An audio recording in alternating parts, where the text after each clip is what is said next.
जय श्री कृष्ण दोस्तों। आज मैं आप सभी के लिए ग्यारस माता की कहानी लेकर आई हूँ। आज हम सब ग्यारस माता अर्थात एकादशी माता की कथा का श्रवण करेंगे। आप सब एकादशी के दिन ग्यारस माता की कथा का श्रवण जरूर करिएगा।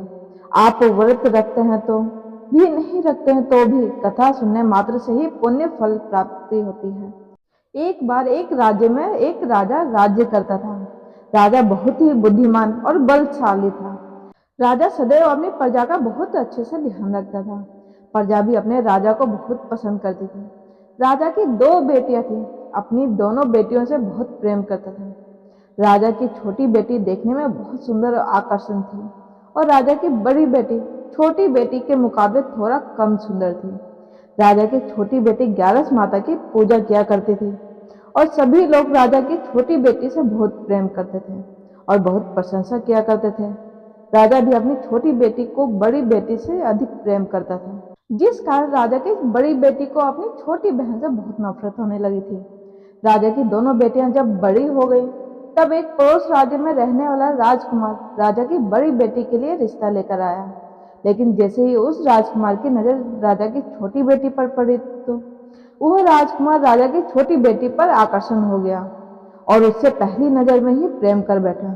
उस राजकुमार ने अपने राजा की बड़ी बेटी के साथ विवाह करने से मना कर दिया और उसने राजा से कहा कि मैं आपकी छोटी बेटी से विवाह करना चाहता हूँ। जिसके बाद राजा की बड़ी बेटी यह देखकर अपनी छोटी बहन से बहुत ही क्रोधित हो गई और राजा की बड़ी बेटी ने अपनी छोटी बहन को अपना सबसे बड़ा दुश्मन मान लिया। राजा की बड़ी बेटी ने अपनी छोटी बहन से बदला लेने का निर्णय लिया, जिसके लिए उसने अपनी छोटी बहन को जान से मारने का प्लान बनाया।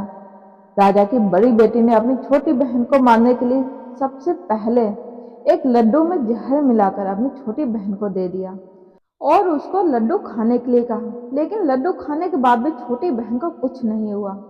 बड़ी बहन यह देखकर आश्चर्यचकित हो गई, लेकिन बड़ी बहन ने हार नहीं मानी और उसने जब रात में छोटी बहन अपने कमरे में सो रही थी, तब एक मटके में सांप रखकर उसे कमरे में छोड़ दिया। लेकिन सांप भी छोटी बहन का कुछ नहीं कर पाया। जिसके बाद बड़ी बहन ने अपनी छोटी बहन से कहा कि चलो हम कुएं से पानी भरकर लाते हैं। जिसके लिए वह अपनी छोटी बहन को पानी भरने के बहाने कुएं के पास ले गई और उससे अपनी छोटी बहन को कुएं में धक्का दे दिया। लेकिन छोटी बहन को तब भी कुछ नहीं हुआ, क्योंकि हर बार ग्यारस माता उसकी रक्षा कर रही थी और उधर बड़ी बहन अपने सारे प्रयासों के बाद भी असफल हो रही थी। जिसके बाद बहुत क्रोधित होती जा रही थी। फिर उसने अपनी छोटी बहन के पास जाकर उससे खुद ही पूछा कि मेरी छोटी बहन, तुमको पता है भगवान ने सबकी मृत्यु एक निश्चित समय पर लिखी हुई है और कैसे तुम्हारी मृत्यु होगी, क्या यह तुम जानती हो? तब छोटी बहन ने अपनी बड़ी बहन को बताया कि हाँ, मैं जानती हूँ मेरी मृत्यु कैसे होगी। छोटी बहन से यह सुनकर बड़ी बहन मन ही मन बहुत प्रसन्न होने लगी और उसने अपनी छोटी बहन से कहा कि तुम मुझे अपनी मृत्यु का राज बताओ। छोटी बहन ने अपनी बड़ी बहन से कहा कि मेरी मृत्यु तो एक तोते में है। जो तोते के गले में एक हार है, उससे मेरी मृत्यु होगी। जब तक कोई भी व्यक्ति तोते को मारकर वह हार अपने गले में पहनेगा तो मैं मूर्छित हो जाऊंगी, और जैसे ही उस हार को अपने गले से उतारेगा तो मैं वापस से जीवित हो जाऊंगी। अपनी छोटी बहन की मृत्यु का राज जानकर बड़ी बहन बहुत खुश हो गई और उसने अपनी छोटी बहन को मारने के लिए उसके पालतू तोते को ढूंढना शुरू कर दिया।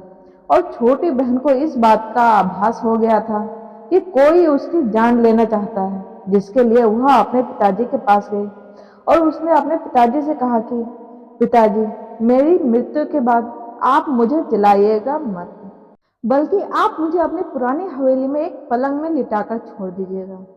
अपनी छोटी लड़की की यह बात सुनकर राजा बहुत आश्चर्यचकित हो गया। राजा ने अपनी छोटी बेटी से पूछा, बेटी तुम यह क्या कह रही हो? तब राजा की छोटी बेटी ने बताया कि पिताजी, समय किसी के लिए नहीं रुका है। कब क्या हो जाए किसी को कुछ नहीं पता। और फिर राजा ने अपनी छोटी बेटी से कहा कि तुम ऐसी बातें क्यों कर रही हो? 2-3 दिन में तो तुम्हारा विवाह है। लेकिन छोटी बेटी ने ऐसा करने पर मजबूर कर दिया और उनसे वचन ले लिया। राजा ने भी अपनी छोटी बेटी की बात स्वीकार कर ली और 2-3 दिनों के बाद जब शादी का समय आया, तब राजकुमार बारात लेकर राजा के घर आया और राजकुमार और राजा की छोटी बेटी का विवाह शुरू हो गया। जैसे ही राजा की छोटी बेटी राजकुमार के साथ फेरे लेना शुरू करती है, तो उसकी बड़ी बहन अपनी छोटी बहन के कमरे में जाकर उसके तोते को पकड़ लेती है और उसकी जान से मार देती है। तोते के गले में जो हार था, उसको अपने गले में धारण कर लेती है। जैसे ही बड़ी बहन उस हार को अपने गले में धारण करती है, तो उधर छोटी बहन फेरों के समय ही वहीं बेहोश होकर गिर जाती है। जिसके बाद राजा ने बड़े बड़े हकीमों को बुलवाया और अपनी छोटी बेटी का इलाज करने के लिए कहा। राजा की बात सुनकर वैद्य ने छोटी बेटी को जब चेक किया, तो राजा को बताया कि आपकी छोटी बेटी ना तो जीवित है और ना ही मरी हुई है। यह तो ऐसा पहली बार देख रहा हूँ। राजा ने वैद्य और हकीम को यह बात बाहर बताने से मना कर दिया और उनको कहा कि अगर तुमने यह बात किसी को बाहर बताई तो हम तुम्हें फांसी दे देंगे। राजा ने अपनी छोटी बेटी को पुराने महल में ले जाकर एक पलंग पर लिटा दिया और वहां पर कुछ सैनिक को तैनात कर दिया। वापस अपने महल पर आ गया। राजा की बड़ी बेटी अपने पिताजी के पास आई और कहने लगी, पिताजी, अगर यह शादी संपन्न नहीं हुई तो आपकी इज्जत का क्या होगा? आप कहें तो मैं आपकी इज्जत बचाने के लिए राजकुमार से शादी करने के लिए तैयार हूँ। जिसके बाद राजा ने बड़ी बेटी को छोटी बेटी के कपड़े पहनाकर मंडप पर भेज दिया। लेकिन राजकुमार यह जान गया कि यह राजा की छोटी बेटी नहीं है, बल्कि यह राजा की बड़ी बेटी है। लेकिन जब राजकुमार ने शादी करने से मना किया, तो सभी लोगों ने राजकुमार को विवश करके राजा की बड़ी बेटी से बचे हुए फेरों को संपन्न करा दिया और विवाह करवा दिया। जिसके बाद राजकुमार राजा की बड़ी बेटी को अपने महल में ले गया। राजकुमार राजा की बड़ी बेटी से ना तो बात करता था और ना ही पसंद करता था और ना ही उसके आसपास भटकता था। और राजकुमार ने यह फैसला लिया था कि वह अपनी प्रेमिका को ढूंढ कर रहेगा और यह जानकर रहेगा कि उसके साथ क्या हुआ है। एक दिन राजकुमार अपने घोड़े पर सवार होकर राजा के पुराने महल के पास पहुंच गया, जहां पर उसने कुछ सैनिकों को देखा। महल के पास पहुंचकर राजकुमार ने जब महल को ध्यान से देखा, तो वह समझ गया कि यह तो हमारे ससुर जी का महल है। तब राजकुमार ने सैनिकों से पूछा, तुम लोग यहाँ क्या कर रहे हो और इस महल के अंदर उस पलंग पे कौन लेटा है? जिसके बाद सैनिकों ने बताया कि यहाँ पर राजा की छोटी बेटी लेटी है। यह सुनकर राजकुमार बहुत प्रसन्न हो गया और वह तुरंत अपनी प्रेमिका के पास पहुंच गया और उसकी सेवा करने लगा। जैसे ही रात हुई, तो राजा की छोटी बेटी उठकर खड़ी हो गई। राजकुमार यह देखकर बहुत खुश हो गया और उसने अपनी प्रेमिका से पूछा कि तुम यहाँ क्या कर रही हो? तुम मेरे साथ मेरे घर चलो। राजा की छोटी बेटी ने राजकुमार को सारी बातें बता दी कि मेरी जान एक तोते में बसी थी और मैंने यह बात सिर्फ अपनी बड़ी बहन को बताया था और अब मुझे पता है कि उसने ही मुझे मारने का प्रयास किया है। उसके पास एक हार है जिसको वह सुबह पहन लेती है और रात को उतार देती है। जब तक वह हार पहने रहती है, तब तक मैं मूर्छित रहती हूँ और जब तक मेरी बड़ी बहन के पास वह हार है, तब तक मैं ऐसे ही जीवित और मूर्छित होती रहूंगी। अगर मेरी बड़ी बहन के पास जो हार है वह मेरे हाथ लग जाए, तो मैं हमेशा के लिए जीवित हो जाऊंगी। राजकुमार यह बात सुनकर राजा की छोटी बेटी के पास रहने का निर्णय ले लिया और उसने अपने बचे हुए सारे फेरे उस पलंग पे लेटी राजा की छोटी बेटी के साथ ले लिया और अपने विवाह पूर्ण कर लिया और वहीं पर रहने लगा। देखते ही देखते कुछ समय में राजा की छोटी बेटी और राजकुमार की पत्नी पेट से हो गई। एक दिन राजकुमार को किसी काम से बाहर जाना पड़ा। तब छोटी बहन के पेट में बहुत तेज दर्द होने लगा। जिसके बाद उसने 11 माता का आह्वान किया। जिसके बाद वहां पर 11 माता प्रकट हुई और उन्होंने अपने भक्तों के दर्द को दूर किया और उसके एक पुत्र की प्राप्ति करवाई। और वहीं पर अचानक से राजकुमार भी आ गया।